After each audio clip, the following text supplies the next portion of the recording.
Apparemment, l'Europe va un peu mieux, mais elle est un peu en convalescence. Il faut rester vigilant, il faut faire attention. Les pays émergents connaissent leur première entorse. Le Maroc dans tout ça, l'Afrique, comment est-ce que ces pays-là qui ont pour partenaire l'Union européenne, les États-Unis, qui, elles, confirment apparemment leur perspective et leur croissance. Donc, comment est-ce que le Maroc se situe par rapport à tout ça? Comment est-ce qu'il faut aborder aussi les marchés qui sont partenaires du Maroc et de l'Afrique? Je vous donne tout de suite la parole pour nous présenter les choses. J'espère que votre présentation va apporter énormément de choses aux participants aujourd'hui. Et les 2 ou 3 focus clés sur les marchés qui nous intéressent et qui sont d'actualité aussi au Maroc, la Chine, la Russie et j'en passe. Donc, à vous la parole. Merci. Merci beaucoup Anna, merci pour cette introduction. Du coup, j'ai plus besoin d'en faire. Bonjour à tous. Donc, comme l'a dit Anna, l'idée c'est vraiment d'essayer de vous présenter en un peu plus d'une demi-heure un panorama assez général de l'économie mondiale et un peu des grandes tendances actuelles. S'il y a 2 choses principales à retenir, je dirais, alors la première, ce serait, c'est celle finalement de l'accélération de la croissance mondiale. Alors ça peut paraître basique de parler de ça, mais c'est la première fois depuis 2010 que la croissance mondiale accélérera cette année, donc ça mérite d'être souligné. Et puis s'il y a une deuxième chose à souligner, Jean-Marc l'a aussi déjà un peu fait en guise d'introduction, mais c'est que d'une manière plus générale, au-delà des tendances purement de croissance, je dirais que le contexte macroéconomique et macrofinancier est aujourd'hui beaucoup plus calme. Si vous vous rappelez des années passées, alors en 2008, on a eu la crise de Lehman. En 2009, ça s'est traduit par une récession profonde dans toutes les économies avancées et dans beaucoup d'économies émergentes. Et après une brève accalmie en 2010, en 2011 et 2012, vous aviez la crise de la dette souveraine en zone euro, et l'année dernière encore une récession en zone euro et une très forte volatilité sur beaucoup de marchés d'échange qui a notamment impacté les grands pays émergents. Donc de ce point de vue-là, l'année 2014 est beaucoup plus calme. Alors certes, il y a la crise en Russie, j'y reviendrai un peu plus tard, mais pour l'instant, même si elle n'est bien sûr pas à sous-estimer, elle n'a pas d'impact systémique, on va dire. Donc si je devais comparer finalement l'économie mondiale aujourd'hui en 2014 à un bateau qui navigue en mer, déjà ce qu'on pourrait dire c'est que ce bateau avance plus vite et puis qu'autour de lui la mer est moins agitée. D'accord ? Donc le fait que la mer soit moins agitée, ça ne veut pas dire pour autant que la mer est complètement calme. Il y a encore énormément d'incertitudes. Anna a posé quelques questions, mais c'est vrai qu'il y a énormément encore d'incertitudes. Et c'est sur ces incertitudes et c'est sur ces questions, c'est à ces questions que je vais essayer de répondre aujourd'hui. Alors la première, bien sûr, elle est liée à la zone euro. Anna le disait, on voit de plus en plus de signes de reprise en zone euro, mais cette reprise, elle se fait à des rythmes extrêmement divergents en fonction d'un pays à l'autre. Donc la question qu'on se pose, c'est est-ce que finalement cette reprise est pérenne ou alors est-ce que c'est un peu un feu de paille et que finalement les perspectives de croissance en zone euro ne sont pas meilleures que celles qu'on a vues au cours des années passées. Ensuite, la deuxième question qu'on se pose, c'est elle est au sujet des grands pays émergents, où là, c'est un peu la tendance inverse. On voit de plus en plus de faiblesses émerger, notamment dans les pays qu'on appelle communément les BRICS. Et donc là aussi, la question qu'on peut se poser, c'est est-ce que c'est finalement des fluctuations purement conjoncturelles ou est-ce qu'il y a quelque chose de structurel derrière ça et est-ce que ces économies, maintenant, durablement, vont croître moins fortement ? Et puis la question ensuite qui en découle, c'est est-ce que derrière ces grands pays émergents, ces BRICS, est-ce qu'il y a d'autres pays émergents justement qui eux voient leur croissance accélérer et non pas décélérer comme ces BRICS. Et puis enfin, je dirais quelques mots bien sûr sur l'Afrique dans ce contexte vraiment conjoncturel mondial. Quel est l'impact finalement de ces perspectives un peu meilleures en Europe, mais un peu moins bonnes dans les grands pays émergents sur les économies africaines. Mais avant de répondre directement à ces questions, peut-être quelques mots sur nos prévisions de croissance qui reflètent un peu ce que je viens de vous dire. Quand vous regardez sur la gauche, vous voyez un peu notre prévision de croissance au niveau mondial pour 2014 et pour 2015. Et je le disais à l'instant, l'idée c'est vraiment qu'elle accélère. Et quand on regarde le détail, elle accélère grâce aux économies avancées. Parce que vous voyez que pour les économies émergentes, là on anticipe un très léger ralentissement. Donc elle accélère, une fois n'est pas coutume, grâce aux grandes économies avancées. Et quand on regarde un peu plus encore en détail, on voit que la composition de cette accélération, ça vient pour moitié des États-Unis et pour moitié de la zone euro. Donc je le disais, il y a des signes clairement de reprise en zone euro. La locomotive de la zone euro, sans surprise, c'est l'Allemagne, mais derrière, on voit aussi de plus en plus de nouvelles positives venant d'autres pays, comme par exemple l'Espagne. Je vais y revenir. Et puis donc le deuxième facteur de l'accélération de cette croissance au niveau mondial aujourd'hui, c'est les États-Unis. Et donc c'est les États-Unis où, d'une manière globale, on peut dire que tous les voyants sont au vert. Que l'on regarde la situation américaine du point de vue du consommateur ou du point de vue des entreprises, la situation est bonne. Du point de vue des consommateurs, vous savez que le chômage baisse, les revenus augmentent, les ménages américains épargnent moins, il y a une reprise maintenant qui est du côté du marché immobilier, même si elle a perdu un peu de vigueur là depuis quelques mois. Donc tout va bien, je dirais, du côté du consommateur. Les consommateurs sont toujours endettés, mais moins qu'avant la crise. Et puis, là où la situation est même encore meilleure, c'est du côté des entreprises, je dirais. Du côté des entreprises, les profits sont revenus à leur niveau d'avant-crise. C'est ce que vous voyez ici sur le graphique de gauche. Et puis la dette des entreprises américaines est faible quand on la compare aux standards internationaux et notamment au niveau de dette des entreprises en zone euro. Donc tout ça fait que les entreprises enregistrent des profits, elles sont peu endettées et donc elles investissent. D'accord ? Et donc la croissance va être relativement forte cette année, elle le restera l'année prochaine, assez équilibrée entre d'un côté une croissance des ménages dynamique et puis un investissement des entreprises qui l'est tout autant. Le seul risque, je dirais, à surveiller à l'horizon 2015, il est lié à la politique économique et plus particulièrement à la politique budgétaire. Vous vous souvenez de l'épisode de la fermeture du gouvernement et du plafond de la dette en fin d'année dernière. Alors un accord a été trouvé en début d'année, mais celui-ci viendra à échéance dans le courant de l'année prochaine et donc de nouvelles négociations auront lieu.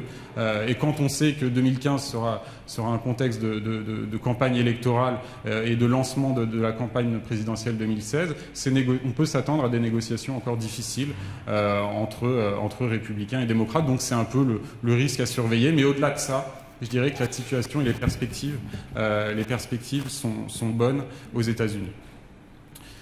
Donc, on est loin, bien sûr, d'être aussi positif sur la zone euro qu'on l'est sur les États-Unis, mais encore une fois, il y a des signes manifestes de reprise, je le disais, c'est ce que vous aviez pu voir dans le slide précédent sur nos prévisions de croissance. Pour la zone euro, on anticipe que la croissance sera légèrement supérieure à 1% cette année. Alors, bien sûr, 1%, c'est loin d'être mirobolant, mais c'est nettement mieux que la récession de l'année dernière et que la récession de l'année précédente. D'accord ? Et donc, je le disais, la zone euro est un peu tiré encore par le dynamisme de l'économie allemande. Et puis ce qui a souligné au sujet de l'économie allemande, c'est qu'au-delà finalement de son niveau de croissance qui est revenu à quelque chose de tout à fait acceptable, c'est un peu la structure de sa croissance qui change et qui est positive pour le reste de la zone euro. Maintenant, l'économie allemande est de plus en plus tirée par la consommation des ménages, par l'investissement des entreprises, alors qu'elle l'était avant davantage par les exportations.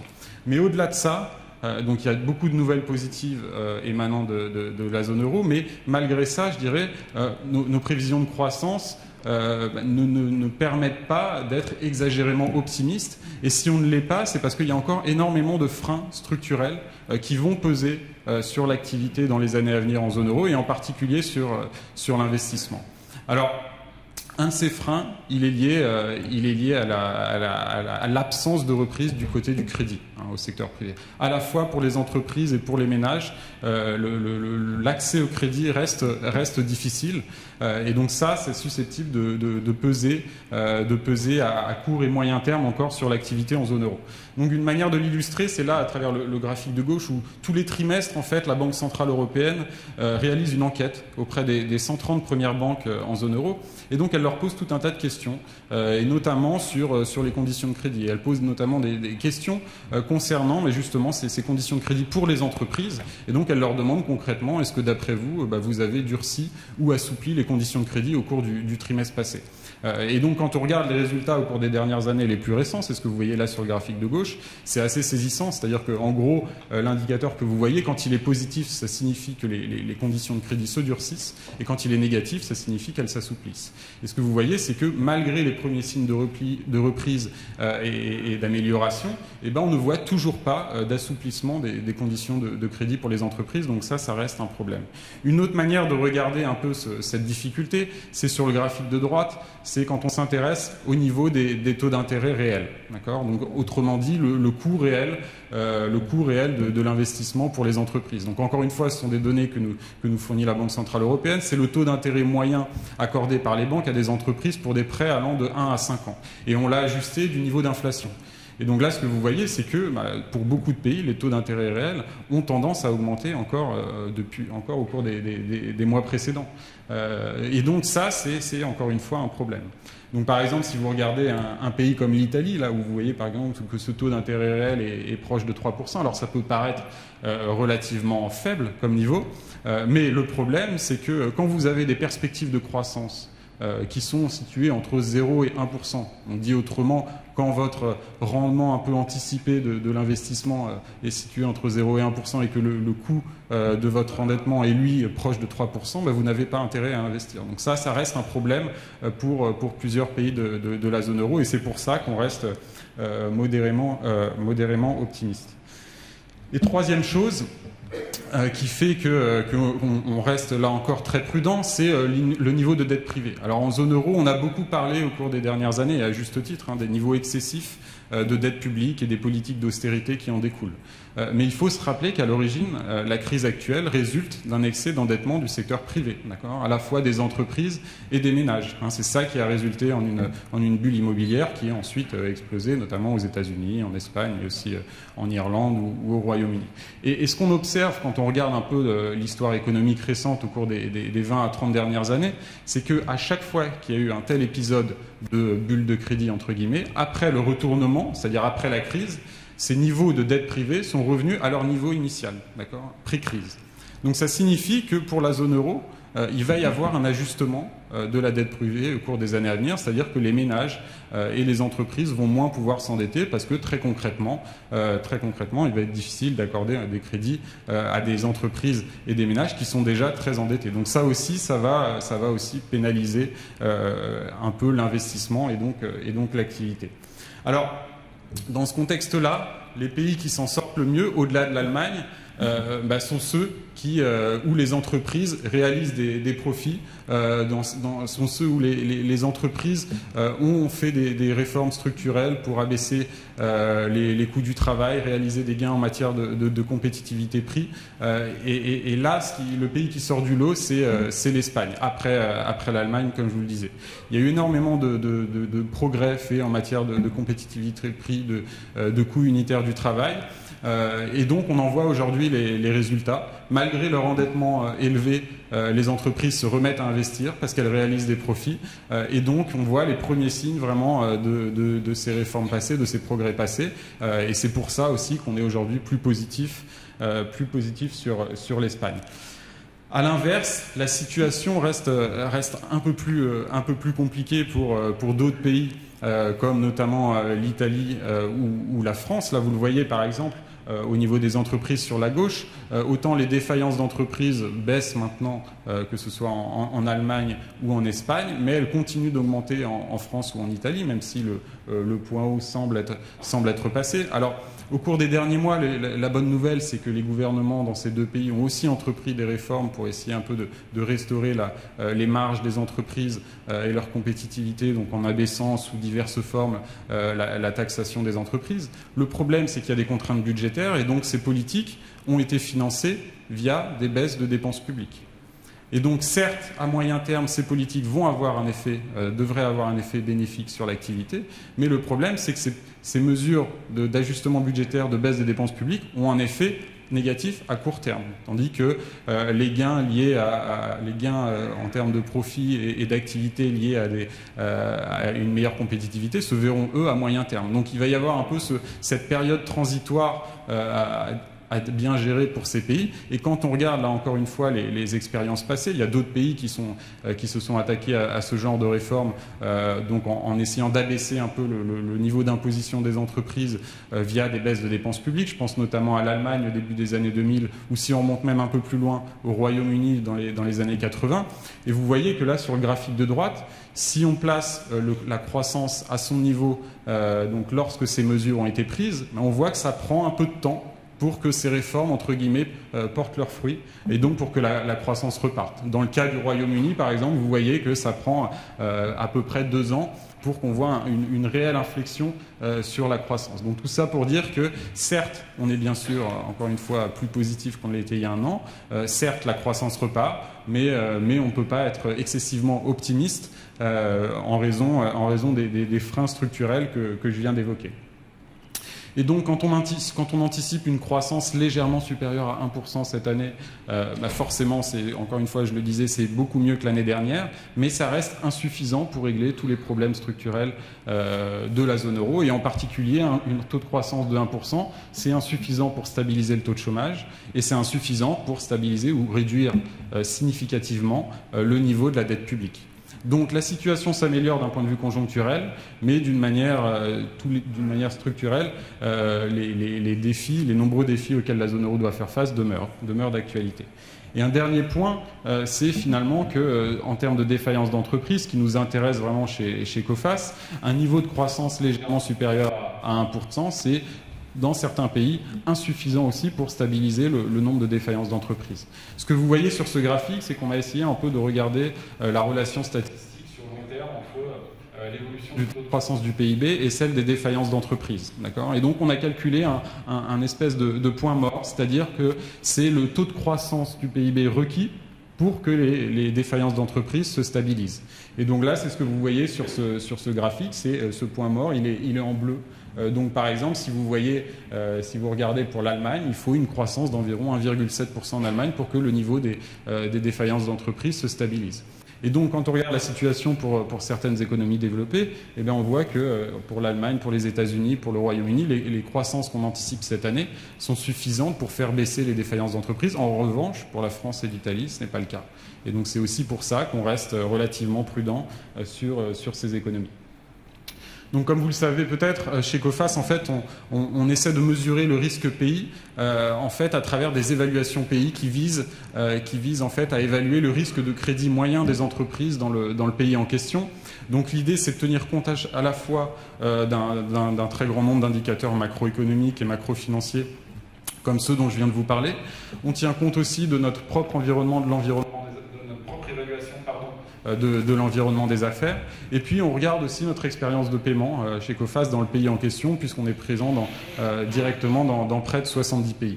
Donc, quand on combine tout ça, ça nous donne une évaluation pays, qui va de A1 à D. Donc, A1, c'est le meilleur risque, puis viennent A2, A3, A4, puis B, C, D. Et donc, l'idée, quand on regarde la situation de ces évaluations pays pour les principales économies avancées, ça reflète un peu ce que je viens de vous dire. Il faut regarder l'avant-dernière colonne à droite, c'est-à-dire nos dernières évaluations pays pour ces économies.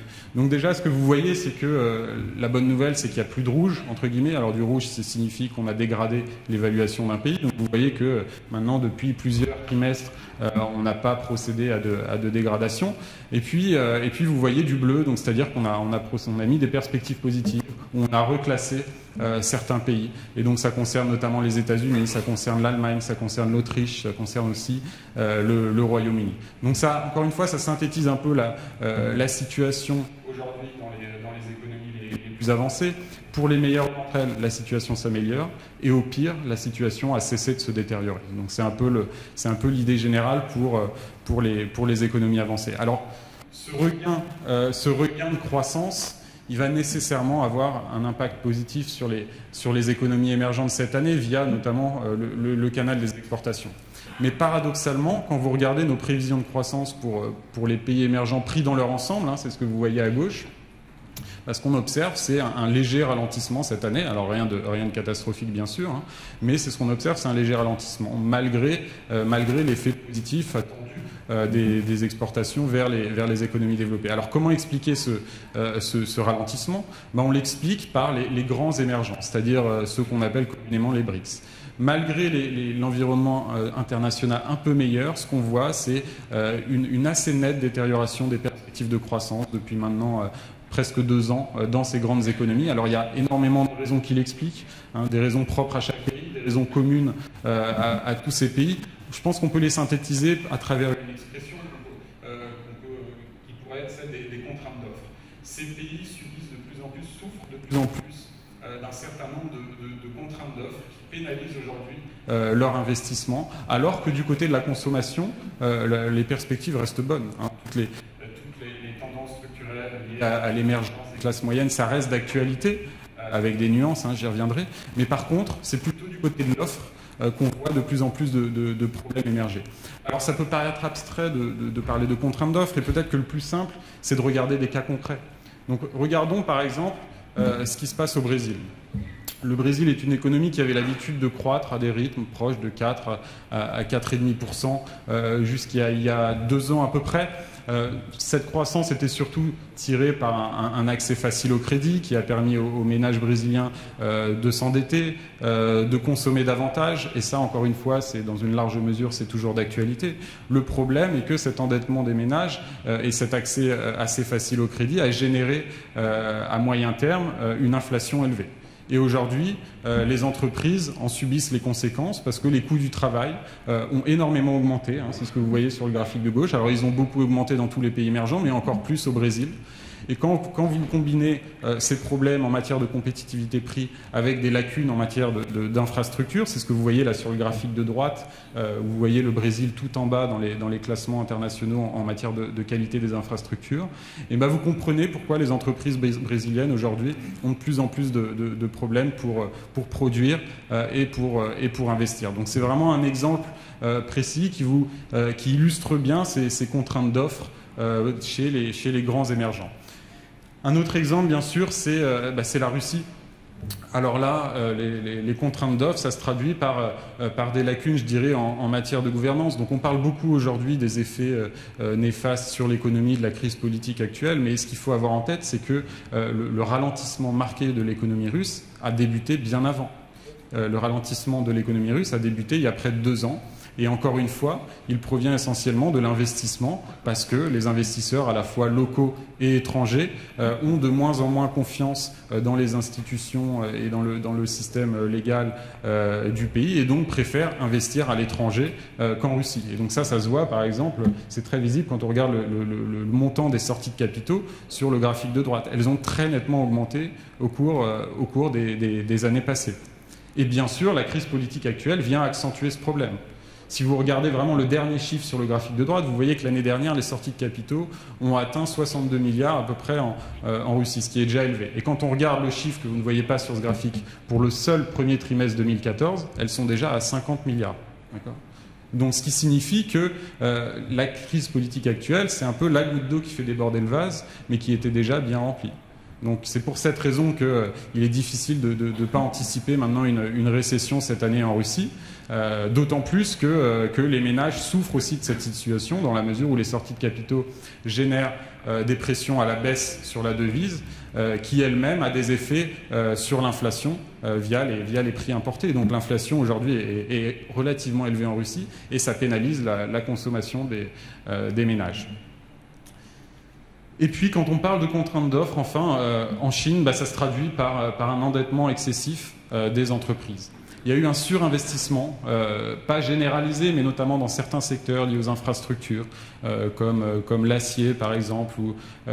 Et donc, au cours de la décennie passée, et cet endettement excessif des entreprises dans certains secteurs fait qu'aujourd'hui, c'est ce que vous voyez sur le graphique de gauche, la Chine est le seul grand pays émergent qui a une dette des entreprises qui est aussi élevée que les pays européens les plus endettés. D'accord ? Donc on parle beaucoup, encore une fois, d'un ralentissement tendanciel de la croissance en Chine. On s'inquiète du fait que la croissance passe d'un rythme annuel de plus de 10% à 7 ou 7,5%. Je dirais que ce ralentissement en tant que tel, c'est une évolution normale. Dans tout processus de développement économique, lorsque votre niveau de vie augmente, lorsque votre PIB par habitant augmente, votre taux de croissance ralentit parce que c'est la simple conséquence d'un effet de rattrapage. En revanche, le problème pour la Chine, c'est que ce ralentissement normal, tendanciel de la croissance est combiné avec un endettement élevé des entreprises. Donc, ce qui signifie que très concrètement, dans certains secteurs, et certaines entreprises font face à la fois à des débouchés moins importants, parce que la croissance ralentit, et puis elles doivent faire face à un endettement élevé. Et donc, c'est le problème actuellement en Chine. C'est pour ça que, même si d'une manière macroéconomique, on n'est pas excessivement inquiet, il y a certains secteurs et certaines entreprises à surveiller. Et c'est quelque chose qu'on voit, nous, très concrètement chez Coface. On a une entité en Chine qui réalise tous les ans une enquête, justement, auprès d'environ 1000 entreprises chinoises. Et donc, elle leur pose de nombreuses questions liées à leur santé financière, liées à leurs inquiétudes sur l'environnement macroéconomique, etc., etc. Et ce qui ressort de la dernière, qui a été publiée il y a quelques semaines, c'est vraiment cette situation financière qui se détériore. Et c'est ce que vous voyez à travers ce graphique. Vous avez désormais en Chine 22% des entreprises donc interrogées par notre panel qui rapportent qu'elles souffrent de retard de paiement supérieur à 6 mois, qui représente plus de 5% de leur chiffre d'affaires. Et donc ce chiffre est en nette augmentation au cours des années passées. Donc encore une fois, c'est vraiment une manière d'illustrer ces difficultés croissantes de certaines entreprises chinoises dans certains secteurs actuellement. Donc, comme je le disais, la situation est un peu moins bonne aujourd'hui dans les grands pays émergents, donc notamment les BRICS. Les perspectives de croissance sont moins favorables. Donc la question qu'on s'est posée ensuite, c'est que finalement, est-ce que cette tendance au ralentissement de l'activité, il est commun à toutes les économies émergentes, ou est-ce que finalement c'est seulement le fait de ces grandes économies qu'on appelle les BRICS. Donc pour essayer de répondre à cette question, en fait, on a essayé de regarder, d'essayer d'identifier quels pourraient être les nouveaux pays émergents, entre guillemets, c'est-à-dire ceux qui ne voient pas leur croissance décélérer structurellement, mais plutôt ceux qui, au contraire, voient leur croissance accélérer. Et donc, on a procédé en 3 étapes pour essayer d'identifier un peu ces nouveaux pays émergents. Alors, la première étape, c'est celle dont je viens de vous parler. C'est-à-dire qu'on a différencié les pays émergents en fonction de leur croissance potentielle. Donc on a mesuré la croissance potentielle d'un grand nombre de pays émergents sur la période très récente, c'est-à-dire post-crise, post-2008, d'accord ? Et on a comparé cette croissance potentielle avec leur croissance potentielle moyenne dans la décennie qui a précédé la crise, d'accord ? Qui va jusqu'à 2008. Et donc on a fait la différence entre les deux. Et ce qui ressort, c'est que quand on fait cette différence, bien sûr, les pays pour lesquels le score est négatif, ça signifie, vous l'avez compris, que la croissance potentielle a eu tendance à baisser. Et à l'inverse, les pays pour lesquels le score est positif signifie que la croissance potentielle a tendance à augmenter. Et donc là, vous voyez les résultats. Alors, il y a certains pays, bien sûr, qui ne figurent pas sur ce graphique. Mais grosso modo, on peut différencier 3 types de pays. Vous en avez certains, à l'image des BRICS, que je n'ai pas rementionné ici, mais qui voient leur croissance potentielle ralentir. Donc les BRICS ne sont pas seuls dans ce cas-là. Ce sont un peu les pays que vous voyez sur la partie gauche en bleu du graphique. Après, vous avez plusieurs pays un peu au centre du graphique qui sont aussi en bleu, mais avec des niveaux de croissance potentielle qui baissent très peu. Où là, globalement, on peut dire que la croissance potentielle est stable, c'est-à-dire que les perspectives de croissance sont relativement bonnes, mais elles n'augmentent pas, mais elles ne baissent pas vraiment beaucoup non plus. Donc vous voyez là des grands pays émergents comme la Corée, comme la Pologne, et également comme le Maroc que vous voyez au milieu.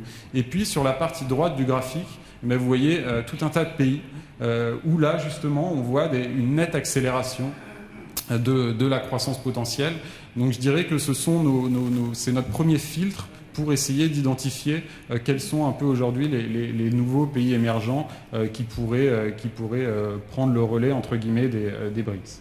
Donc ça, c'est la première étape. Mais ensuite, ce qu'on s'est dit, c'est que finalement, dans un pays où le potentiel de croissance est élevé, ça ne signifie pas forcément que cette croissance sera réalisée s'il n'y a pas de capacité de financement, s'il n'y a pas un système financier suffisamment développé et efficace pour financer cette croissance, pour financer ces investissements.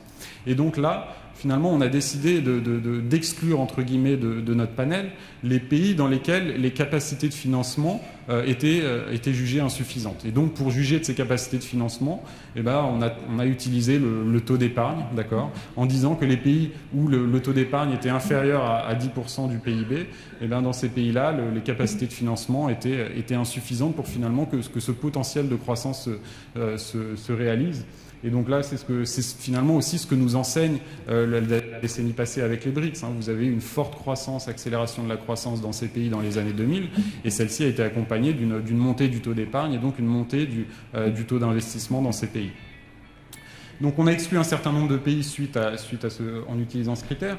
Et puis ensuite, à l'inverse, on a aussi exclu quelques pays où là, c'est l'excès inverse, c'est-à-dire que le système financier est déjà aujourd'hui en quelque sorte hypertrophié, où l'accès au crédit a déjà été trop abondant. C'est le cas notamment dans plusieurs pays asiatiques. Alors ça ne veut pas dire qu'il y a une crise imminente dans ces pays, mais ça veut dire qu'à court et moyen terme, les perspectives de croissance sont un peu moins bonnes parce qu'il y a des risques de surchauffe et que cette situation ne pourra pas durer. Donc on a exclu à la fois les pays où les capacités de financement sont insuffisantes, et de l'autre côté, on a exclu les pays où le système financier, à la limite, je dirais, a une taille trop importante.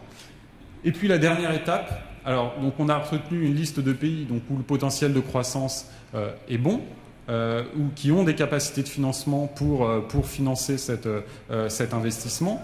Mais ensuite, ce qu'on s'est dit, c'est que même des pays qui réunissaient ces deux conditions pouvaient souffrir d'une croissance effective faible si finalement il y avait dans ce pays des lacunes en matière d'environnement des affaires qui décourageaient les investisseurs. Et donc on a classé les pays qu'on a identifiés à travers nos deux premières étapes en fonction de notre propre évaluation de l'environnement des affaires chez COFACE, qui ressort un peu comme notre évaluation pays, c'est-à-dire que nous avons 7 crans qui vont de A1 à D, et donc A1 est le meilleur risque, puis viennent A2, A3, A4 et B, C, D.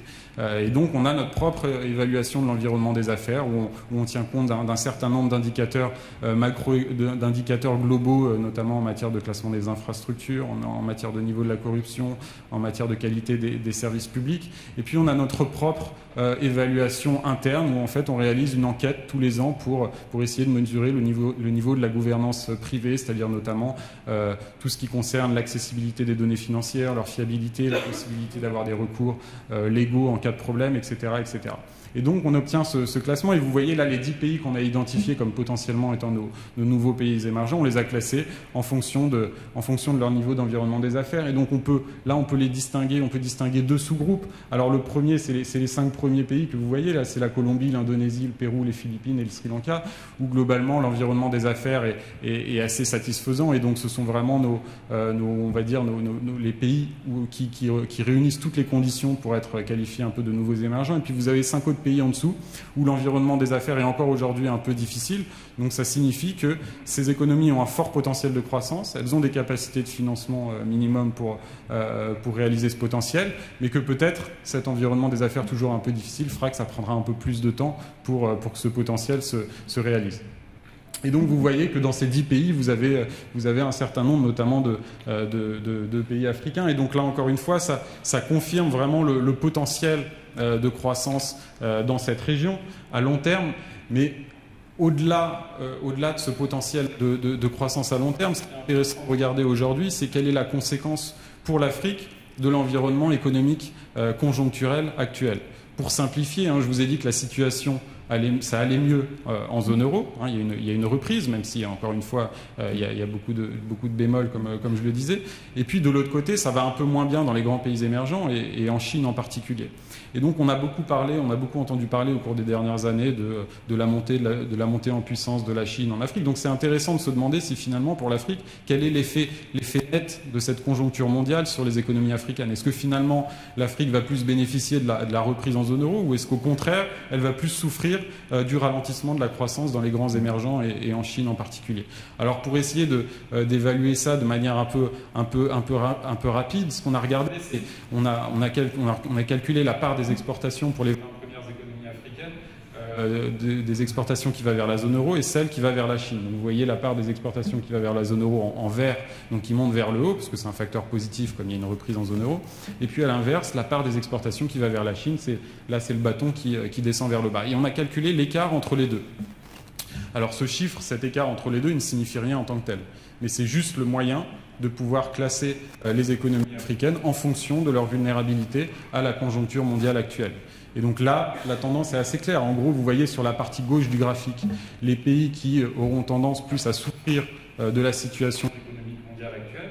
Vous voyez des pays comme l'Angola comme l'Afrique du Sud, comme les deux Congos par exemple. Et donc ça c'est en ligne par exemple avec la littérature économique existante qui montre que ce sont vraiment les pays en Afrique qui sont les plus vulnérables à un retournement de la croissance en Chine. Et puis plus vous allez vers la gauche, plus vous voyez les pays qui au contraire auront tendance à bénéficier de cette accélération de la croissance en zone euro. Donc sans surprise, sur la partie droite du graphique, vous voyez les pays comme le Maroc justement qui bénéficient de leur exposition à la zone euro et de leur proximité géographique. Avec un bémol tout de même pour les pays qui exportent des matières premières essentiellement vers la zone euro, comme l'Algérie ou pour la Libye, ces pays pourraient aussi subir les effets indirects finalement du ralentissement chinois via le prix des matières premières. Pour l'instant, en matière de prix du pétrole ou même du gaz, on ne le voit pas trop, donc c'est pour ça qu'on ne les a pas exclus de ce graphique. Mais encore une fois, l'idée c'est vraiment de vous montrer de manière synthétique quels sont les pays qui sont susceptibles de plus bénéficier aujourd'hui de cette reprise de la croissance mondiale et à l'inverse, ceux qui en Afrique sont plus susceptibles d'en souffrir. Alors au-delà de ces fluctuations conjoncturelles, je suis sûr que la prochaine présentation y reviendra un peu plus en détail, mais bien sûr nous on est relativement positif sur les perspectives économiques en Afrique. On a souvent tendance à dire que, et je viens encore de le montrer, que les principaux moteurs de la croissance de beaucoup d'économies africaines sont liés aux exportations et en particulier aux exportations de matières premières. Mais ce qu'on voit de plus en plus depuis quelques années, c'est pas généralisé, mais c'est le cas dans un nombre de plus en plus grand de pays, c'est les signes de plus en plus visibles d'une logique de croissance plus endogène, c'est-à-dire auto-entretenue, avec l'émergence de secteurs comme de la consommation des ménages et de secteurs comme les services. Alors bien sûr, c'est là ce qui l'illustre le mieux, c'est peut-être la part des services dans le PIB. C'est ce que vous voyez sur le graphique de gauche. Elle est élevée dans les pays, dans les économies, on va dire les plus avancées de la région, comme l'Afrique du Sud ou le Maroc. Ça, c'est pas une surprise, mais on voit qu'il y a de plus en plus de signes de développement aussi dans d'autres pays. Et donc notamment, vous voyez des pays comme le Ghana, ou encore comme le Kenya ou même le Nigeria, où on voit de plus en plus encore une fois, de signes d'émergence, de développement de secteurs des services et donc de la consommation des ménages. L'accès au crédit en est également le signe, c'est ce que vous voyez sur le graphique de droite. Donc tout ça montre aussi qu'au-delà de ces fluctuations conjoncturelles de court terme qui sont liées un peu à l'environnement international, de plus en plus de pays africains aujourd'hui sont moins dépendants justement de cette conjoncture internationale parce qu'ils bénéficient de plus en plus d'une logique de croissance un peu auto-entretenue, endogène, qui est liée à cette émergence de classe moyenne et d'une consommation des ménages dynamiques.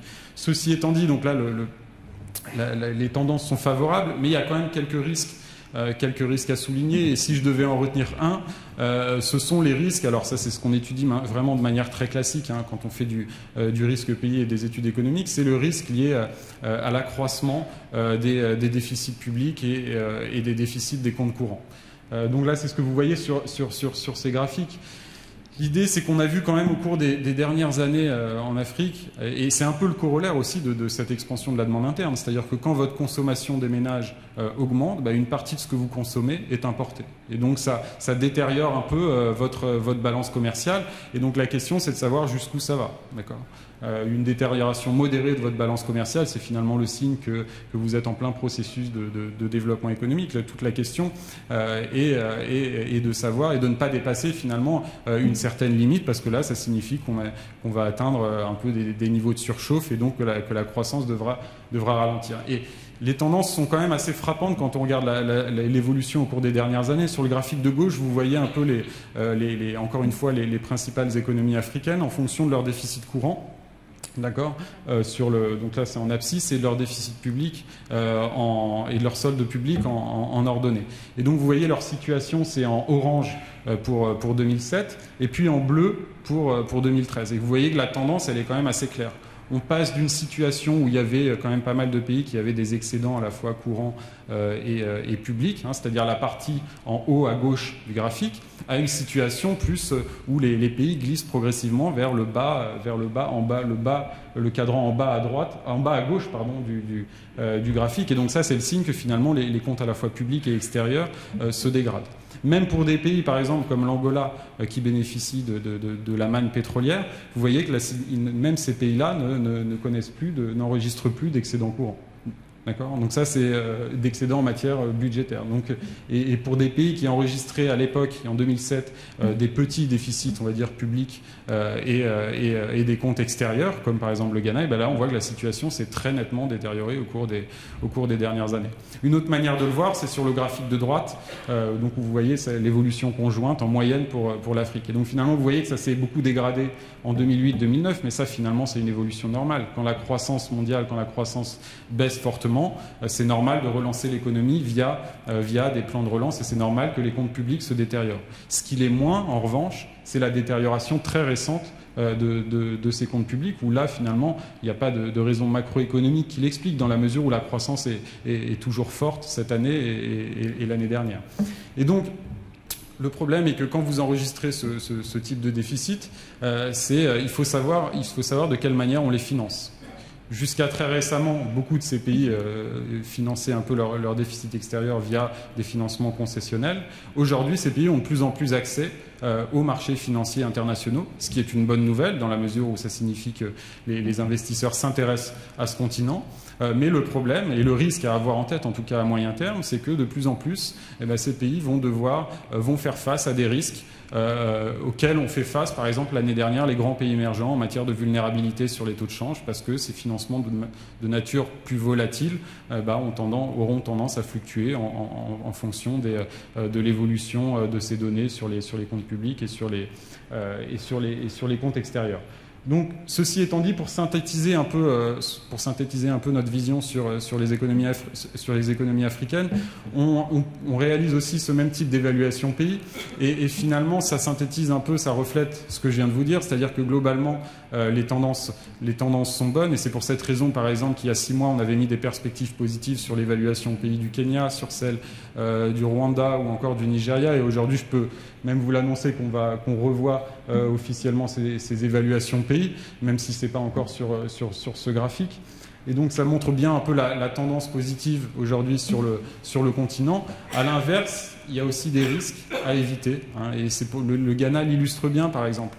À long terme, les perspectives économiques du pays sont très bonnes, mais il y a des risques de surchauffe à court terme qui se traduisent par un déficit budgétaire, un déficit courant extrêmement élevé. Et donc ça peut vous paraître abstrait en matière de fonctionnement des entreprises, mais quand le déficit budgétaire augmente à un niveau très élevé, ça signifie que l'État va avoir des arriérés et que les entreprises locales vont en subir les conséquences. Et la dégradation des comptes extérieurs, ça signifie que les entreprises vont aussi avoir des difficultés dans certains cas pour accéder aux devises, etc. Et donc globalement on est positif, d'où ces révisions d'évaluation pays annoncées, mais il y a aussi toujours des risques à avoir en tête. Alors même si ces évaluations pays pour les pays que je viens de mentionner, vous voyez, augmentent, vous voyez qu'en niveau, elles restent quand même nettement inférieures aux meilleurs pays de la région, entre guillemets, que vous voyez en haut, là, c'est-à-dire notamment l'Afrique du Sud ou encore le Maroc, qui sont pour nous des bons risques. L'évaluation du pays du Maroc étant A4, donc c'est un risque relativement bon et ça souligne encore le dynamisme de l'économie marocaine avec énormément de secteurs performants à la fois en termes de services que d'industrie et donc c'est pour cette raison qu'on est toujours relativement positif sur le Maroc. Et juste pour finir très brièvement, quelques mots donc encore une fois sur les grandes économies émergentes que j'évoquais tout à l'heure. Les évaluations pays reflètent une nouvelle fois ce que je vous disais, c'est-à-dire qu'on a procédé à des dégradations d'évaluation, notamment pour le Brésil, notamment pour la Turquie, pour la Thaïlande, où on a mis aussi des perspectives négatives. Et donc, ça reflète bien la situation générale, c'est-à-dire que, et je terminerai là-dessus, ça va mieux dans les économies les plus avancées, ça va beaucoup mieux aux États-Unis, ça va un peu mieux en zone euro. En revanche, il y a quelques inquiétudes du côté des grands pays émergents, mais on voit d'autres régions émergentes apparaître et prendre le relais derrière, et dans une large mesure, l'Afrique en fait partie. Je vous remercie.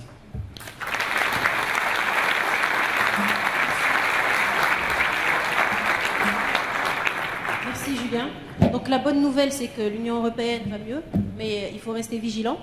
Il y a aussi une nouvelle concernant la Chine, qui connaît un peu quelques difficultés.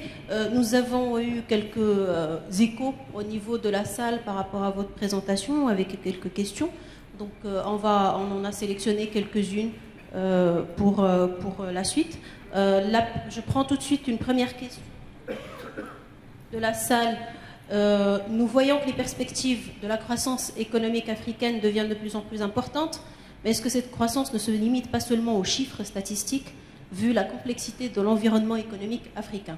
Ça rejoint une question que je voulais te poser aussi, c'est que si on compare la situation que tu viens d'exposer aujourd'hui, c'est exactement l'inverse de la photographie qu'on a pu prendre il y a un an, c'est-à-dire que ça a tellement bougé, très rapidement bougé. Donc, que valent réellement aujourd'hui ces perspectives? Comment il faut qu'un opérateur puisse agir et interagir avec les perspectives, vu qu'elles changent aussi rapidement d'une année à l'autre?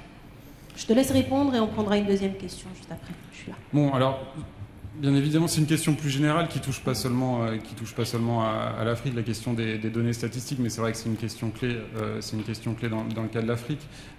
Ça fait partie de la limite entre guillemets du travail des économistes, c'est qu'on est tributaire des données qu'on a. Mais c'est aussi pour cette raison qu'au-delà des niveaux de taux de croissance que j'ai essayé de vous présenter, c'est important d'avoir aussi des données de terrain et le plus concrètes possible. Et c'est pour ça que nous, à COFAS, justement, on ne publie pas seulement des prévisions de croissance qui ont leur utilité, mais qui ont aussi leurs limites, comme vous le disiez, mais qu'on tient compte d'un autre type d'indicateur. Et c'est pour ça que, par exemple, dans nos évaluations pays, on tient compte de l'expérience de paiement qu'on a dans les pays en question, ou d'autres types d'indicateurs. Donc on essaie un peu de résoudre ce problème de la fiabilité des données en multipliant les sources, on n'a pas le choix, et en multipliant le type d'indicateur qu'on regarde. D'accord. C'est très intéressant justement, mais ça me fait tout de suite me donner la transition par rapport à la question suivante. J'ai un participant dans la salle qui se pose la question de savoir comment est-ce que, quels sont les indicateurs de mesure du climat des affaires en comparaison avec des indicateurs comme celui du classement Doing Business par exemple. Donc entre ce que toi tu présentes et ce que d'habitude on fait comme classement. Comment voir tout ça? Et puis, quelle est une deuxième question, donc je te la présente comme ça tu prépares également ta réponse. Donc l'impact de la hausse des salaires en Chine sur les pays africains, est-ce que c'est un impact positif? Comment est-ce qu'il faut interpréter cela? Vas-y. Alors sur la première question, sur notre vision de l'environnement des affaires, mais encore une fois, ça confirme un peu, c'est une bonne illustration de ce que je viens de vous dire sur la fiabilité des données, c'est qu'on essaie vraiment de tenir compte d'un grand nombre d'indicateurs et qui viennent de sources différentes. Et donc on tient compte, par exemple, on regarde les indicateurs internationaux, notamment ceux qui sont fournis par la Banque mondiale, qui sont inclus un peu dans notre évaluation. Donc les indicateurs en matière de niveau de corruption, en matière de qualité des infrastructures, en matière de qualité des services publics. Mais à côté de ça, en fait, on réalise tous les ans une enquête auprès de toutes nos entités. Et donc, on pose les mêmes questions chaque année et donc aux personnes qui sont basées dans chaque pays et qui connaissent très bien la situation des entreprises dans le pays en question. Et on leur pose des questions concrètes au sujet de la disponibilité, par exemple, des informations financières des entreprises dans le pays en question. Si ces informations financières sont disponibles, est-ce qu'elles sont fiables ? Ensuite, on leur pose aussi un certain nombre de questions concernant la possibilité de faire des recours légaux en cas de problème avec ces créanciers. Et donc, justement, c'est pour essayer de résoudre ce problème de la fiabilité des données. Et donc, quand on combine tout ça, ces indicateurs externes et ces indicateurs internes à COFAS, et ben, on aboutit à notre évaluation de l'environnement des affaires. Alors ensuite, sur la deuxième question qui concerne la Chine, c'est vrai que j'ai pas fait allusion, j'ai plus parlé de la Chine sous l'angle des entreprises, et c'est important aussi de souligner que justement le régime de croissance chinois change beaucoup, et c'est vrai que la tendance à la croissance des salaires en Chine, elle est manifeste, et donc ça va forcément avoir un impact sur la structure de la croissance, c'est-à-dire que en gros, et sur la structure des importations de la Chine au cours des années à venir. Alors la Chine, au cours de la décennie passée, a notamment beaucoup accru ses importations de matières premières, et donc ça a été bénéfique pour un certain nombre de pays chinois, de pays africains, pardon, et ce sera toujours le cas au cours des années à venir, mais peut-être avec un petit bémol, mais à l'inverse, les pays qui bénéficieront le plus de ce changement de régime de la croissance chinoise sont ceux peut-être qui seront le plus capables d'exporter là des biens plutôt manufacturés, des biens de grande consommation qui bénéficieront eux de la croissance accélérée de la consommation des ménages et des salaires en Chine. Une toute dernière question, et je vais te demander d'être très bref dans la réponse pour qu'on reste dans les temps. La décroissance pour certains pays n'est-elle pas une croissance? J'ai choisi cette question aussi pour rester dans le ton positif et peut-être passer un dernier message pour cette première partie de la matinée. Donc la décroissance égale aussi opportunité, si tu peux peut-être développer un petit peu cette idée avant de passer à la deuxième partie. C'est une manière différente de parler du changement de régime de croissance chinois, par exemple. Je reviens à ce que je disais tout à l'heure. Le fait que la croissance ralentisse en Chine, finalement, ce n'est pas un problème en tant que tel. C'est le processus naturel de tout développement économique. Au fur et à mesure que votre niveau de vie augmente, que les salaires augmentent, que la consommation des ménages dans le pays en question augmente, votre niveau de croissance a quand même tendance à ralentir parce que l'investissement ralentit tendanciellement. Mais c'est finalement, c'est ce ralentissement de la croissance qu'on peut appeler décroissance, c'est le processus normal de tout développement économique et en quelque sorte, non, ça n'a rien de catastrophique. Merci beaucoup Julien, c'était très clair. En tout cas, tu es là avec nous jusqu'à la fin de la matinée, enfin une partie de l'après-midi aussi. Ouais. Donc si les participants ont besoin de poser des questions.